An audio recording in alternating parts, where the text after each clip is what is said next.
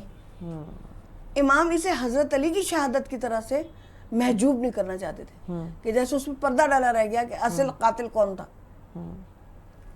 اب امام حسین اصل قاتل کو سامنے لا کے کھڑا کرنا چاہتے تھے, چنانچہ اس کے لیے یہ طریقہ نہیں تھا.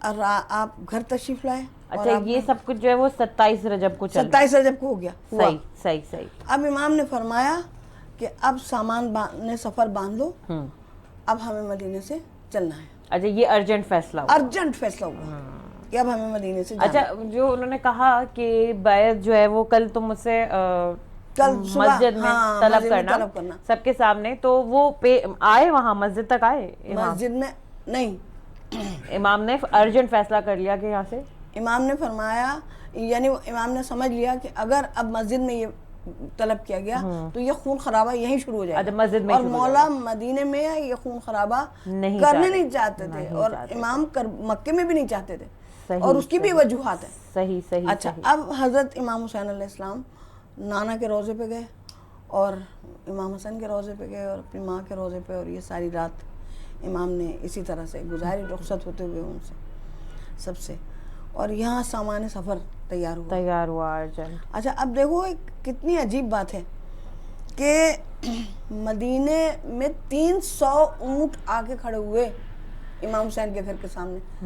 300 گاڑیاں کہیں کھڑی ہو جائیں تو گاڑیاں ہی نناتی نہیں ہیں, گاڑیوں کا کوئی شور نہیں ہوتا, لیکن اس کے باوجود توجہ جاتی کہ اتنی گاڑیاں ان کے سامنے گھر کے سامنے کیوں کھڑی ہیں. اونٹ تو پھر اپنا ایک آواز رکھتا ہے نا, جانور ہے بالکل, لیکن اس کے باوجود بھی کوئی آدمی نہیں آیا کہ بھئی آخر یہ اتنی قطار کہاں جا رہی ہے, یہ اتنے اونٹ کیوں جمع ہوئے ہیں. وہ محسن نقوی کا ایک شعر بڑا قیامت کا, انہوں نے کہا کہ گزرے تھے حسین ابن علی آج ادھر سے, ہم میں سے کوئی خوف سے نکلا نہیں گھر سے, کوئی گھر سے نہیں نکلا, سب گھروں میں بیٹھے رہے. سفر شروع ہوا, یہ 28 رجب ہے, اور عام شاہراہ سے امام حسین علیہ السلام روانہ ہوئے.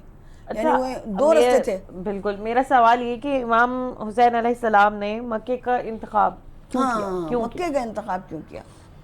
اچھا اب مکے کا انتخاب اس لیے کیا کہ وہ دیکھو یہ جو اس وقت سوشل میڈیا کام کر رہا ہے, ٹی وی ہے, ریڈیو ہے, فون ہے, یہ سب ہے, اس سے ایک بات یہاں ایک سوئی بھی گرتی ہے تو ٹناکا جو ہے وہ دور تک جاتی ہے آواز. اس وقت یہ سب نہیں تھا. مکہ ایک ایسی جگہ تھی کہ جہاں ایک تو جنگ کا معاملہ نہیں ہو سکتا تھا, وہاں تو یعنی یہ ہو ہی نہیں سکتا تھا نا کہ وہاں جنگ ہو رہی ہے یا وہاں تلواریں چل رہی ہیں, یہ نہیں ہو سکتا تھا. وہ ایک ایسی جگہ تھی مکہ کہ جہاں پہ گھاس اکھاڑنا بھی میں نے تم سے بتایا بھی کہ منع تھا. بالکل. اور دوسری بات یہ تھی کہ دنیا کی تمام لوگ جو ہیں وہ وہاں آتے رہتے تھے ہر وقت, یعنی عمرے کے لیے ابھی بھی یہ سمجھ لو کہ وہ جگہ خالی نہیں ہوتی. اچھا اب اس میں جب لوگ آتے تھے تو وہ اپنا سامان لاتے تھے, اور وہاں دوسرے آنے والوں کے ہاتھ, دوسرے شہروں سے جو لوگ آتے تھے ان کے ہاتھوں فروغ. تو یہ ایک گویا کہ بزنس کی بھی جگہ تھی اور یہ ایک عبادت کی بھی جگہ تھی. وہ مکہ بھرا رہتا تھا ہمیشہ سے, یہ اسلام سے پہلے بھی بھرا رہتا تھا, جب وہاں پہ بت رکھے تھے تو 365 قبیلوں کا الگ الگ اپنا اپنا بت تھا. جو 365 بت تھے نا, یہ قبیلوں کا اپنے اپنے ملکیت تھی ایک ایک بت. وہ ہر دن ایک آدمی آتا تھا اپنے قبیلے کا بت کی عبادت کرنے کے لیے. تو وہ گویا ان کا بزنس چلتا تھا اس سے. سمجھ گئی. اچھا, اب جب یہاں پہ امام پہنچے تو ظاہر سی بات ہے کہ بتائے بغیر ہی یہ بات کہ جب لوگ فرزند رسول ہیں, حضرت علی علیہ السلام کے بیٹے ہیں, خود آپ کی ایک شخصیت ہے, بے شک امام وقت ہیں, تو جب لوگ آ رہے ہیں تو لوگوں کا دیکھو, کوئی پڑھا لکھا آدمی ہوتا ہے تو لوگ ویسے بھی اس کے پاس جانا چاہتے ہیں, بالکل بالکل ملنا چاہتے ہیں, جائے کہ وہ امام ہے. بالکل. تو وہ امام کے پاس آئے, لوگ آ رہے تھے, لوگ مل رہے تھے, تو امام سب کو بتا رہے تھے کہ وہ مدینے سے کیوں آئے ہیں. اچھا, تاکہ سب کو پتہ چل جائے, تاکہ سب تک بات جو ہے وہ پہنچ جائے اور لوگ بھی اپنے آپ کو اچھی طرح سے تول لیں. وہ کہاں کھڑے ہیں؟ یہ آپ سمجھ لیں کہ ریوائیول ہو رہا ہے تبلیغ کا, اسلام کا.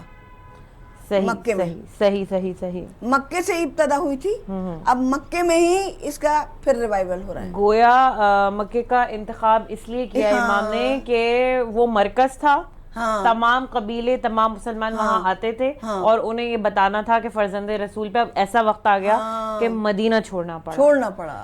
ناظرین, اسی کے ساتھ اس پروگرام کو میں یہیں اختتام کروں گی. اگلی قسط میں ہم اس کو یہیں سے کنٹینیو کریں گے. میں بہت شکر گزار ہوں آپ کی ذاکرہ صاحبہ کہ آپ نے اپنا قیمتی وقت دیا. ناظرین, کل پھر حاضر ہوں گے امتحان وفا اور کربلا لے کے. تب تک کے لیے اجازت دیجیے. اللہ حافظ. یہ دکھیا سے پوچھئے غم کربلا نہ جانے کا صغرا